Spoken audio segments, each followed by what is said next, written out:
Let's look at an example. Let's suppose that we have a school club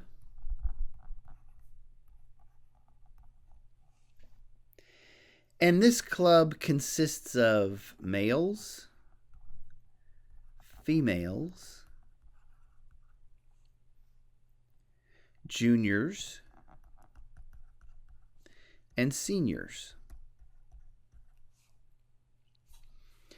And let's suppose that we have a Venn diagram for this club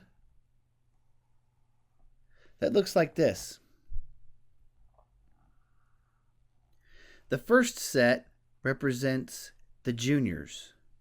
The second set represents the females. And if I were to put the number 10 in here, that would indicate to me that there are 10 people in all of these school clubs, or in this school club, that are both junior and female at the same time. If I were to put a 50 here, that would indicate to me that there are 60 total juniors. 10 of them are female. That means that 50 of them must be male. And if I were to put a 10 here, that would indicate to me that there are 20 total females. 10 are juniors. That must mean that the rest are seniors. And if I were to put the number 30 out here, outside of these sets, then that would indicate that there are 30 people in the group who have neither of these attributes. They are neither juniors nor female. So that must mean that we have 30 male seniors. Now from this, we could put together a table. And this table would look like this. And we have juniors and seniors. We have males and we have females.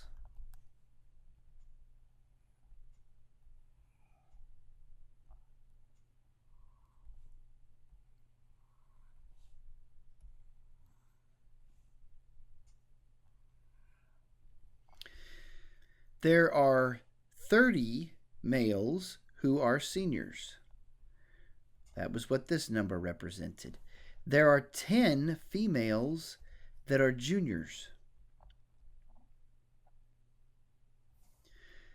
There are 50 juniors that are not females. So in other words, 50 male juniors.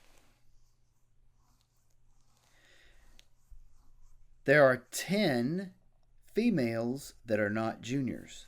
So that means we have 10 females who are seniors. And if we were to add these columns, we could make a total row here, and we'd have 80 males. We'd have 20 total females. And if we did the same thing here, make a total column, and the rows were to be added up, then we would have 60 juniors, 40 seniors, and either way, whether we add up all the juniors or add up all the males and females, we wind up with 100 total people in the group.